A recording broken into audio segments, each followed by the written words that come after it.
तो कर्क लगन के चार्ट में हम बृहस्पति और शनि के कंजक्शन को विचार कर रहे हैं और इस वीडियो में आपके सातवें भाव के लिए अब चर्चा करने वाले हैं। सातवें भाव में कुछ इस तरीके से आपको गुरु और शनि की प्लेसमेंट देखने को मिलेगी जहां पर दोनों का कंजक्शन आपके मकर राशि में बनेगा।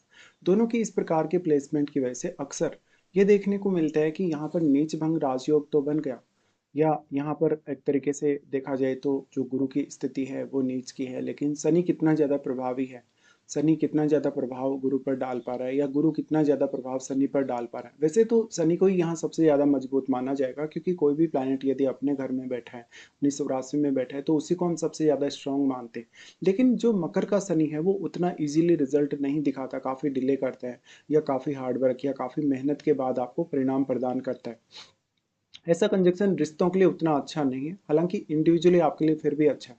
तो आप ये देखिए कि गुरु और शनि आपके चार्ट में अब कौन कौन से अन्य प्लैनेट्स को प्रभावित कर पा रहे हैं, चाहे वो दृष्टि संबंध से चाहे वो कंजक्शन से। तो कोई भी प्लैनेट अगर इनके साथ बैठेगा तो वो इनसे प्रभावित हुए बिना नहीं रह सकता, और कोई भी प्लैनेट अगर इनके साथ बैठा है, अगर वो शुभ ग्रह हो अशुभ ग्रह हो, तो उसका भी इन पर थोड़ा बहुत प्रभाव अवश्य ही पड़ेगा।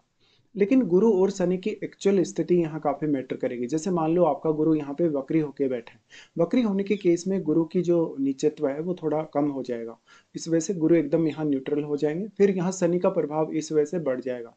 या फिर आपका शनि भी अगर वक्री हुआ तो फिर ये और भी अच्छा है आपके लिए, क्योंकि शनि वक्री हुआ तो आपको डिले नहीं करेगा, हालांकि रेस्पॉन्सिबिलिटी फिर भी आपको देगा और आपको काफी हार्ड वर्किंग बनाएगा। बट ये कंजक्शन आपके सप्तम भाव में बनने की वजह से इसके ज्यादातर मेजर इम्पैक्ट आपको अपने जीवन साथी की पर्सनैलिटी, उनके व्यवहार या उनके ओवरऑल कैरियर पर नजर आएंगे।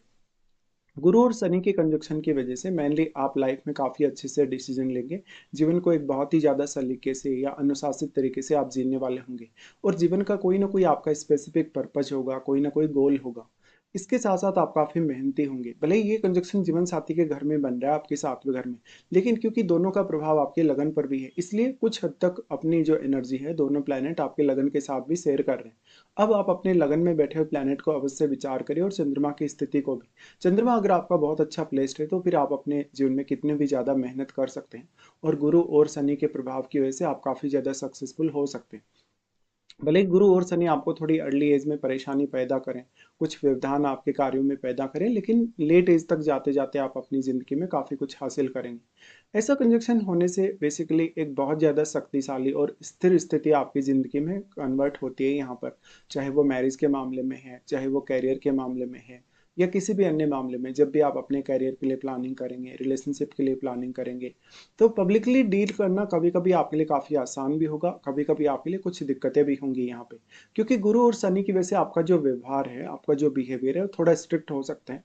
आपकी वाणी भी थोड़ी स्ट्रिक्ट हो सकती है, आपका नेचर काफ़ी स्ट्रिक्ट हो सकता है। इस वजह से सामने वाले व्यक्ति के साथ आपका रिलेशन बिगड़ भी सकता है कुछ केसेस में।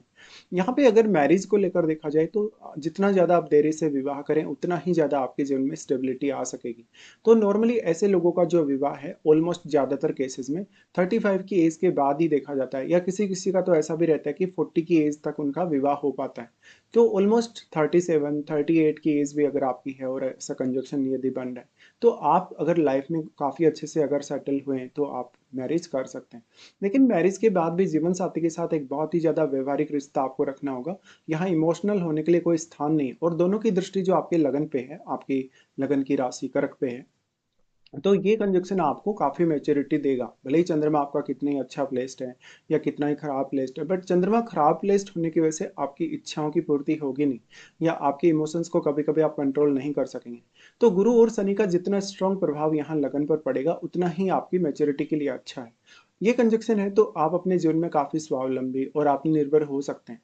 ऐसे कंजक्शन की वजह से दूसरों की नज़र में आपका फेम अच्छा होगा, आपकी पर्सनैलिटी को कोई भी अच्छे से जज कर लेगा, और दूसरों के लिए आप हमेशा सपोर्टिव नजर आएंगे। आप किसी को कोई अच्छी एडवाइस दे सकते हैं, आप किसी को मोटिवेट कर सकते हैं, इंस्पायर कर सकते हैं। गुरु और शनि की इस स्थिति की वजह से जीवन में आप हर प्रकार की चुनौती को आसानी से पार कर सकते हैं। ऐसा कंजक्शन होने से शुरुआत में जब आपका विवाह होगा तो विवाह के बाद थोड़े मतभेद रहेंगे, थोड़ा आपस में अहंकार होने की भी संभावना है, और जितना ज्यादा गुरु और शनि आपस में क्लोज होंगे आपका जीवन साथी उतना ही आपको डोमिनेट भी करेगा यहाँ पे। हो सकता है जीवन साथी आपकी बातों को नहीं स्वीकार कर रहा, नहीं मान रहा, लेकिन वो अपनी काफी सारी बातें आपके ऊपर थोप सकता है। अगर यहाँ गुरु वक्री हो गए हैं, शनि अगर वक्री हो गए, दोनों ही अगर वक्री हैं, तो ये बहुत अच्छा है, और तब आपको अपने जीवन साथी की ज्यादातर बातें माननी भी चाहिए। लेकिन इनके साथ बैठा अगर अगर जैसे कोई मंगल जैसा ग्रह है, सूर्य जैसा ग्रह है, तो आपके लिए मैरिड लाइफ बहुत ज़्यादा चैलेंजिंग होगी। गुरु और शनि का ऐसा कंजक्शन कुछ समय बाद आपको ऐसा एहसास कराएगा कि आपके रिलेशनशिप में कोई बहुत ज़्यादा वो वाली बात नहीं है। रिलेशनशिप में इंटरेस्ट खत्म होता जा रहा है। रिलेशनशिप में कहीं न कहीं एक ओनली एक औपचारिकता ही बची है। ऐसे केस में कभी-कभी सेपरेशन होने की संभावनाएँ बढ़ जाती हैं, जब स्पेशली केतु का संबंध यहाँ बने, राहु का संबंध या इवन मंगल का संबंध सप्तम भाव से बने। तो मैरिज भी आपको काफ़ी केयरफुली करनी होगी जब गुरु और शनि का ऐसा कंजक्शन बन रहा हो तो। अब अगर आपका शुक्र अच्छा प्लेस्ड नहीं है, चंद्रमा अच्छा प्लेस्ड नहीं है, तो आपकी लंबे समय तक मैरिज करने की इच्छा भी नहीं रहती। ऐसे में आपका आध्यात्मिक रुझान दिखता है। गुरु और शनि आपको सिक्स सेंस अच्छा दे सकते हैं, आपका आध्यात्मिक रुझान काफ़ी प्रबल कर सकते हैं। दोनों ही प्लैनेट यहाँ कंजक्शन में हैं तो मेनली आपका जो पार्टनर है उस पर इसका सबसे ज़्यादा असर पड़ेगा, क्योंकि वैसे तो दोनों की दृष्टि आपके लगन पे भी है, लेकिन क्योंकि ये कंजक्शन जीवन साथी के घर में आपके सप्तम घर में बन रहा है, तो जीवन साथी की पर्सनैलिटी, उनके व्यवहार, उनके आचार विचार पर ये काफ़ी प्रभाव डालेगा। तो जीवन साथी को काफ़ी गंभीर बनाएगा, काफ़ी व्यवहारिक बनाएगा, इसके साथ साथ काफ़ी अनुशासित बनाएगा। तो कुछ केसेस में आपका जीवन साथी आपके आर्थिक मामलों में और आपके धन के मामलों में, इसके साथ साथ कैरियर के मामलों में सपोर्टिव हो सकता है। तो आपका धन मैनेज करने, करियर में आगे बढ़ने, करियर में इंस्पायर करने के लिए जीवन साथी मदद जरूर कर सकता है। इसके साथ साथ आपका जीवन साथी काफ़ी मेहनती स्वभाव का होगा, काफ़ी समझदार होगा और वो आपके लिए काफ़ी सपोर्टिव ही नजर आएगा अक्सर। लेकिन भावनात्मक रूप से आपके रिश्ते में उतनी ज़्यादा अटैचमेंट नहीं नजर आएगी। ऐसा कंजक्शन होने से अक्सर उम्र के साथ साथ आपके जो वैचारिक रिलेशन है थोड़े बहुत मैच होंगे जीवन साथी के साथ। लेकिन ये जरूरी नहीं है कि गुरु और शनि का कंजक्शन सप्तम भाव में बन रहा है तो जीवन साथी आपसे हमेशा उम्र में बड़ा ही होगा। जरूरी नहीं है, बट वो आपसे ज़्यादा मैच्योर हो सकता है, या आपकी मैरिज होने के बाद वो धीरे धीरे काफ़ी जल्दी मैच्योर होता जाएगा अपनी लाइफ में। लेकिन ये तो निश्चित है कि इस प्रकार का जीवन साथी आपकी लाइफ की बहुत सारी जिम्मेदारियां निभाने या उनको पूरा करने में सक्षम जरूर होगा। ऐसा कंजक्शन है तो आपके जीवन साथी का जो रंग रूप है वो सांवला या थोड़ा साफ हो सकता है। अगर यहाँ मंगल का प्रभाव हो, शुक्र का प्रभाव हो, तो फिर आपका जीवन साथी काफी अट्रैक्टिव भी हो सकता है। और लगन में बैठे हुए प्लैनेट को भी देखिए। लगन में भी मान लो अगर आपका मंगल बैठा हो, शुक्र बैठा हो, चंद्रमा लगन में बैठा हो, तो भी जीवन साथी पर इसका काफी अच्छा असर पड़ेगा, उनके उनके ओवरऑल लुक पर या उनके रंग पर। गुरु और शनि आपस में जितने ज़्यादा क्लोज होंगे, समझ लीजिए आपके जीवन में उतनी ही ज़्यादा जो प्रोग्रेस है स्लो रहेगी। प्रोग्रेस स्लो रहने के साथ साथ जीवन साथी की तरफ से आपको हो सकता है सपोर्ट तो अच्छा मिले, लेकिन आपका जो रिश्ता है व्यवहारिक तौर पे उतना अच्छा होगा नहीं वास्तव में। इस हिसाब से देखा जाए तो आपकी शुरुआत जीवन में काफ़ी धीमी रह सकती है। उम्र के साथ साथ उम्र के लगभग हर पड़ाव के बाद आपकी धन संपत्ति में काफ़ी मजबूती आ सकती है, आपके इनकम के सोर्सेज में काफ़ी मजबूती आ सकती है। इसके साथ साथ आप एक स्थायी रूप से कहीं ना कहीं अपनी लाइफ में डिसिप्लिन बना के काम कर रहे होंगे। तो धीरे धीरे आपकी लाइफ में डिसिप्लिन का रोल, आपके ओवरऑल जो समय के मैनेजमेंट का रोल है करियर के लिए, वो काफ़ी बढ़ने वाला है। अब यहाँ पे अगर देखा जाए तो भाग्योदय होने के चांसेस तभी प्रबल होंगे जब आपका गुरु या तो अगर वक्री हो जाए, या अगर शनि भी आपका वक्री हो तभी। इसके साथ साथ क्योंकि गुरु आपके चार्ट में छठे घर के लॉर्ड, छठे घर के लॉर्ड होकर जब गुरु इस प्रकार की स्थिति में आ रहे हैं, तो जीवन साथी के साथ थोड़ा बहुत मतभेद हो सकता है, थोड़ा बहुत कॉन्फ्लिक्ट सामने आ सकता है अगर आपने पार्टनर की बात नहीं मानी तब। गुरु नौवे घर के लॉर्ड होने की वजह से नौवे घर में बैठे हुए प्लैनेट को अवश्य विचार करिए।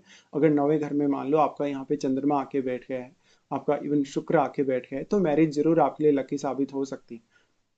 अदरवाइज बहुत सारे केसेस में, जैसे अगर शुक्र लगन में भी बैठा है, अगर अगर शुक्र फोर्थ हाउस में बैठा है, स्पेशली पुरुषों के केस में, तब भी आपकी मैरिज आपके लिए काफी लकी साबित हो सकती है। इसके साथ साथ जब हम शनि को देखते हैं तो शनि वास्तव में इस घर के स्वामी तो हैं ही, और शनि क्योंकि अष्टमेश है तो मैरिज होने के बाद में आपके पार्टनर की फैमिली का इंटरफेयर आपकी मैरिड लाइफ में हो या आपकी फैमिली लाइफ में हो, उसकी काफ़ी प्रबल संभावना। फिर आप अपने अष्टम में बैठे प्लैनेट को भी विचार करिए। इसके साथ साथ वैसे तो आप छठे घर से लेकर आपके नौवें घर तक जो जो भी प्लैनेट इन भाव में प्लेस्ड हैं उन पर अवश्य विचार करिए। हर प्लैनेट पे, चाहे वो गुरु या शनि के साथ भी अगर कोई प्लैनेट है तो उस पर भी आपका विचार करना जरूर बनता है, क्योंकि इन भाव के स्वामी गुरु और शनि ही हैं और ये सप्तम घर में आ गए, लेकिन इन भाव में बैठे हुए ग्रहों का भी अपना अपना रोल है। तो जैसे मान लो एग्जाम्पल के तौर पे अगर हम सिक्स हाउस को लेते हैं, तो सिक्स हाउस में बैठा हुआ प्लेनेट आपके चार्ट में ट्वेल्थ हाउस को तो जरूर ही प्रभावित करेगा। बाकी वो आपके चार्ट में कुछ अन्य भावों को प्रभावित कर सकते हैं, जैसे हो सकता है वो नवम भाव को प्रभावित कर रहा है, हो सकता है वो यहाँ पर आपके 10वें घर को प्रभावित कर सकता है, हो सकता है आपके लगन या आपके दूसरे घर को प्रभावित कर रहा हो। ऐसे केस में ट्वेल्थ हाउस में बैठे हुए प्लैनेट को अवश्य विचार करें, क्योंकि मैरिज के दृष्टिकोण से गुरु और शनि का कंजक्शन काफी महत्वपूर्ण है और 12वां घर आपका बेडरूम है। गुरु और शनि का कंजक्शन यहाँ होने से इनके साथ बैठा हुआ जो ग्रह है वो आपके चार्ट में जिन भावों का स्वामी होगा उन भाव विशेष के मामले में भी आप में काफी ज्यादा डिसिप्लिन आ जाएगा। तो शनि यहाँ पे अब अष्टमेश होने की वजह से अष्टम भाव से वो आपको काफी गेन करवा सकते हैं, आपको काफी अच्छे रिजल्ट दिखा सकते हैं, लेकिन वो भी आपकी मेहनत के बाद ही, या अगर आप कुछ रूल्स को फॉलो करें, अगर आप डिसिप्लिन को लाइफ में फॉलो करें मैरिज होने के बाद ही, या कुछ शर्तों पे। इस हिसाब से अगर देखा जाए तो गुरु यहाँ आपकी ज़्यादा हेल्प कर सकते हैं शनि की तुलना में, क्योंकि मकर का जो शनि है वो अक्सर आपको काफ़ी फ्रस्ट्रेट भी करता है। अब डिपेंड ये करता है कि आपके लगन में या आपके थर्ड हाउस में या आपके कोई भी भाव में चाहे कोई भी प्लैनेट बैठा है, लेकिन उसका अगर दृष्टि है गुरु और शनि पे तो वो आप अवश्य विचार करिए। जब हम इनकी दृष्टि संबंध के अकॉर्डिंग चर्चा करते हैं तो सबसे पहले यहाँ शनि को देखेंगे। शनि सबसे पहले अपनी तीसरी दृष्टि डालेंगे आपके नवम घर पे, जहाँ पर वो आपके नवम घर के स्वामी बृहस्पति के साथ ही स्वयं यहाँ बैठे हुए हैं। इसलिए शनि यहाँ आपको बहुत ज़्यादा डिले तो नहीं करेंगे, लेकिन आपसे मेहनत काफ़ी ज़्यादा मांगेंगे। तीसरी दृष्टि है ये। और गुरु अगर आपका वक्री हो तो ज़्यादा अच्छा है, तब आपको उतनी मेहनत भी ना करनी पड़े, ऐसा हो सकता है। या फिर यहाँ पे शनि का कोई मित्र ग्रह बैठा हो, जैसे कि इवन शुक्र बैठा हो, तो काफ़ी अच्छा रह सकता है। लेकिन बाकी केसेस में शनि आपसे पूरी हार्डवर्क मांगेंगे, मेहनत मांगेंगे, उसके बाद ही आपका लक आपका विशेष तौर पे साथ देगा। शनि यहाँ दृष्टि डालें तो मैरिज के बाद अपनी हायर स्टडीज़ पे, विदेश जाने पे, विदेश ट्रेवल करने के साथ साथ अपने आध्यात्मिक पक्ष पर आप ज़्यादा फोकस कर सकते हो। गुरु और शनि की कंजक्शन होने से दोनों की दृष्टि लगन पर आ जाती है, लेकिन हम शनि की बात कर रहे हैं तो शनि की दृष्टि लगन पर पड़ने से आपके बहुत लोगों के साथ वैचारिक मतभेद सामने आ सकते हैं, आपका हेल्थ अच्छा रह सकता है, आपकी लाइफस्टाइल काफ़ी अच्छी रह सकती है, आप कभी भी बहुत ज़्यादा दिखावा करना भी पसंद नहीं करेंगे।